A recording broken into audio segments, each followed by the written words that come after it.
ഈ വീഡിയോയിൽ നമ്മൾ ഫാറ്റി ആസിഡുകളുടെ ബീറ്റാ ഓക്സീകരണത്തെക്കുറിച്ച് പഠിക്കും. ബീറ്റാ ഓക്സീകരണം എന്നത് കൊഴുപ്പുകളുടെ ഒരു കാറ്റബോളിക് പാതയാണ്. അതിൽ സ്വതന്ത്ര ഫാറ്റി ആസിഡുകൾ അസറ്റൈൽ കോയായി പരിവർത്തനം ചെയ്യപ്പെടുന്നു. ഈ പ്രക്രിയയിൽ ഏതെങ്കിലും രൂപത്തിൽ ഓക്സിജൻ ഉൾപ്പെടുന്നതിനാൽ ഇത് ഓക്സീകരണം എന്നറിയപ്പെടുന്നു.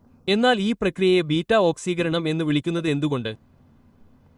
ഇപ്പോൾ കൊഴുപ്പുകൾ മനുഷ്യശരീരത്തിൽ വിവിധ രൂപങ്ങളിൽ സംഭരിക്കപ്പെടുന്നു. പ്രധാന സംഭരണ രൂപങ്ങളിലൊന്നാണ് ട്രൈഗ്ലിസറൈഡുകൾ. 3 ഫാറ്റി ആസിഡിന്റെ തന്മാത്രകളുമായി ബന്ധിപ്പിച്ചിരിക്കുന്ന ഗ്ലിസറോളിന്റെ ഒരൊറ്റ തന്മാത്രയുടെ ഘടനയാണ് ട്രൈഗ്ലിസറൈഡുകൾ. ഒരു ഫാറ്റി ആസിഡിന്റെ ഘടന മനസ്സിലാക്കേണ്ടത് പ്രധാനമാണ്. ഒരു ഫാറ്റി ആസിഡിന്റെ രാസഘടന ചിത്രീകരിക്കുന്ന 2 ചിത്രങ്ങൾ ഇതാ. ഇതിൽ R എന്ന് സൂചിപ്പിക്കുന്ന കാർബണിന്റെയും ഹൈഡ്രജൻ ആറ്റങ്ങളുടെയും ഒരു നീണ്ട ശൃംഖല അടങ്ങിയിരിക്കുന്നു. ഈ സൈഡ് ചെയിൻ CO എന്ന ഫങ്ഷണൽ ഗ്രൂപ്പുമായി ബന്ധിപ്പിച്ചിരിക്കുന്നു.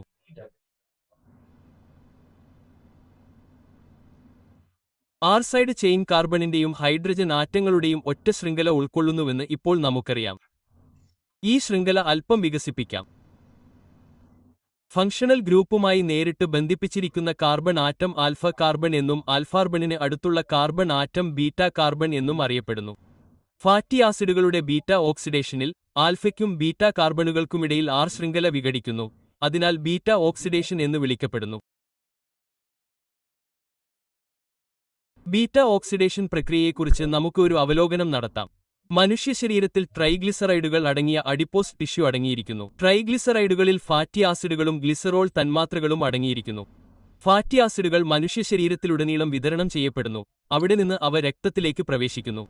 രക്തത്തിലൂടെ അവ ഫാറ്റി ആസിഡുകളെ മെറ്റബോളിസ് ചെയ്യാൻ കഴിയുന്ന ശരീരത്തിലെ മിക്കവാറും എല്ലാ കോശങ്ങളിലേക്കും വിതരണം ചെയ്യപ്പെടുന്നു. തുടർന്ന് ഫാറ്റി ആസിഡുകൾ ലക്ഷ്യകോശങ്ങളുടെ സൈറ്റോപ്ലാസത്തിനുള്ളിൽ നീങ്ങുന്നു.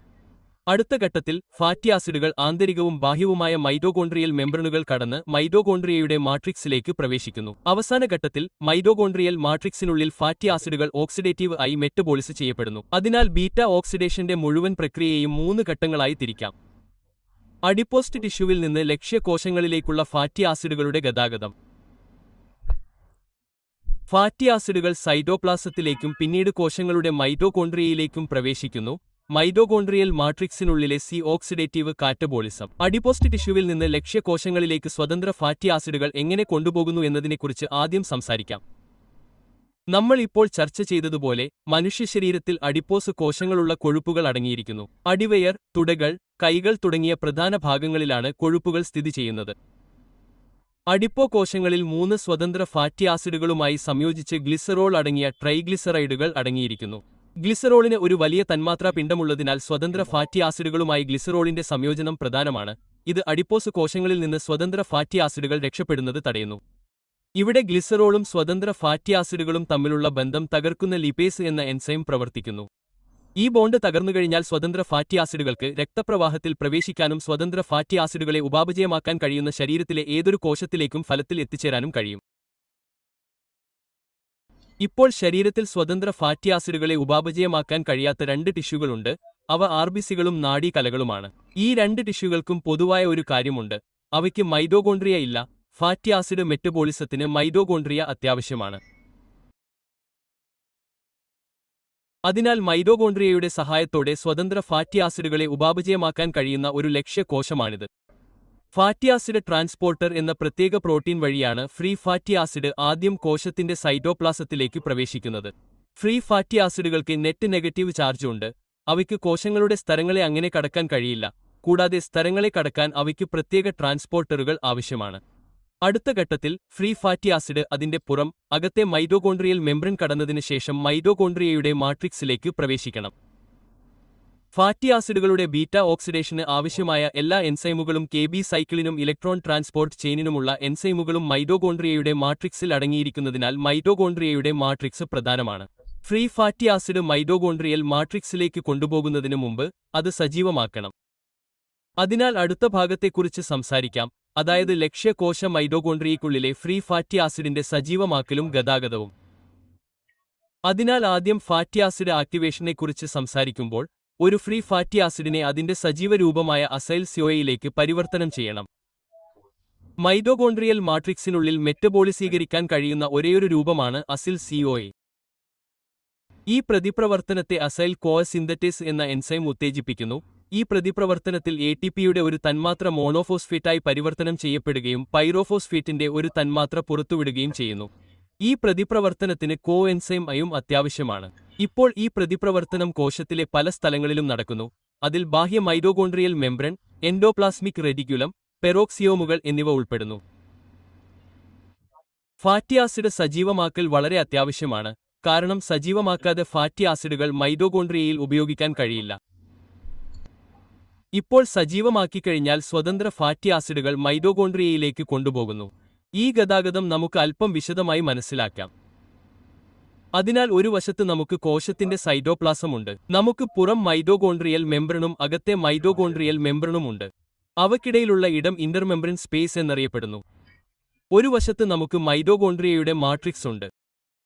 പുറം മൈറ്റോകോൺഡ്രിയൽ മെംബ്രനിൽ പോർനുകൾ എന്നറിയപ്പെടുന്ന ഈ ചെറിയ പോറൈക് ഘടനകൾ അടങ്ങിയിരിക്കുന്നു. ഇത് പുറം മൈറ്റോകോൺഡ്രിയൽ മെംബ്രനിനെ അസൈൽ കോവ ഉൾപ്പെടെ നിരവധി പദാർത്ഥങ്ങളിലേക്ക് വളരെ പ്രവേശനക്ഷമതയുള്ളതാക്കുന്നു. അതിനാൽ അസൈൽ കോവന് പുറം മൈറ്റോകോൺഡ്രിയൽ മെംബ്രൻ കടന്നതിനു ശേഷം ഇന്റർമെംബ്രൻ സ്പേസിനുള്ളിൽ സ്വതന്ത്രമായി കൊണ്ടുപോകാൻ കഴിയും. എന്നാൽ അതിനുശേഷം അകത്തെ മൈറ്റോകോൺഡ്രിയൽ മെംബ്രൻ പെർമിബിൾ അല്ല. അതിനാൽ അകത്തെ മൈറ്റോകോൺഡ്രിയൽ മെംബ്രനിലൂടെ അസൈൽ കോവ മാട്രിക്സിലേക്ക് കൊണ്ടുപോകുന്നതിന് നമുക്ക് ഒരു പ്രത്യേക സംവിധാനം ആവശ്യമാണ്. ഈ സംവിധാനത്തെ കാർണിറ്റൈൻ ഷട്ടിൽ എന്ന് വിളിക്കുന്നു. ഇപ്പോൾ കാർണിറ്റൈൻ ഷട്ടിൽ നിരവധി എൻസൈമുകൾ അടങ്ങിയിരിക്കുന്നു. അതിലൊന്നാണ് പുറം മൈറ്റോകോൺഡ്രിയൽ മെംബ്രനിൽ സ്ഥിതിചെയ്യുന്ന carnitine palm transferase 1. Carnitine palm oil transferase 1 എന്ന എൻസൈമിന്റെ പ്രധാന ജോലി കാർണിറ്റൈൻ ടോയിൽ കോയുടെ ഒരു തന്മാത്രയെ ബന്ധിപ്പിക്കുക എന്നതാണ്. ഈ പ്രതിപ്രവർത്തനത്തിൽ കോയുടെ കോഎൻസൈം തിരികെ സൈറ്റോപ്ലാസത്തിലേക്ക് പുറത്തുവിടുകയും ഇന്റർമെംബ്രൻ സ്പേസിനുള്ളിൽ കാർണിറ്റൈൻ ഒരു തന്മാത്ര ഉത്പാദിപ്പിക്കപ്പെടുകയും ചെയ്യുന്നു. അടുത്ത ഘട്ടത്തിൽ അകത്തെ മൈറ്റോകോൺഡ്രിയൽ മെംബ്രനിൽ സ്ഥിതിചെയ്യുന്ന കാർണിറ്റൈൻ അസൈൽ കാർണിറ്റൈൻ ട്രാൻസ്ലോഗേസ് എന്ന എൻസൈം ഈ അസൈൽ കാർണിറ്റൈനെ മൈറ്റോകോൺഡ്രിയയുടെ മാട്രിക്സിലേക്ക് കൊണ്ടുപോകുന്നു. എന്നാൽ നമ്മൾ ഇപ്പോൾ ചർച്ച ചെയ്തതുപോലെ മൈറ്റോകോൺഡ്രിയൽ മാട്രിക്സിനുള്ളിൽ മെറ്റബോളിസീകരിക്കാൻ കഴിയുന്ന ഫാറ്റി ആസിഡിന്റെ ഏകരൂപമാണ് അസൈൽ കോവ. അതിനാൽ ഇത് പുനരുജ്ജീവിപ്പിക്കണം. ഈ ജോലി ചെയ്യുന്നത് കാർണിറ്റൈൻ പാം ഓയിൽ ട്രാൻസ്ഫറേസ് 2 എന്ന എൻസൈമാണ്. ഈ എൻസൈം കോഎൻസൈം എയെ വീണ്ടും സിൽ തന്മാത്രയുമായി ബന്ധിപ്പിക്കുകയും കാർണിറ്റൈൻ തിരികെ പുനരുജ്ജീവിപ്പിക്കുകയും ചെയ്യുന്നു. തിരികെ പുനരുജ്ജീവിപ്പിക്കപ്പെട്ട കാർണിറ്റൈൻ വീണ്ടും ഇന്റർമെംബ്രൻ സ്പേസിലേക്ക് കൊണ്ടുപോകുന്നു. ഇത് കാർണിറ്റൈൻ പാം ട്രാൻസ്ഫറേസ് 1 ഉപയോഗിക്കാൻ കഴിയും. കാർണിറ്റൈൻ അസൈൽ കാർണിറ്റൈൻ ട്രാൻസ്ലോക്കേസ് എന്ന എൻസൈം ഒരു കാർണിറ്റൈൻ തന്മാത്രയെ ഇന്റർമെംബ്രൻ സ്പേസിലേക്ക് കൊണ്ടുപോകുന്നുവെന്നും അതിനുപകരം അത് ഒരു അസൈൽ കാർണിറ്റൈൻ തന്മാത്രയെ മൈറ്റോകോൺഡ്രിയയുടെ മാട്രിക്സിലേക്ക് കൊണ്ടുപോകുന്നുവെന്നും നിങ്ങൾക്ക് ഈ ചിത്രീകരണത്തിൽ കാണാൻ കഴിയും.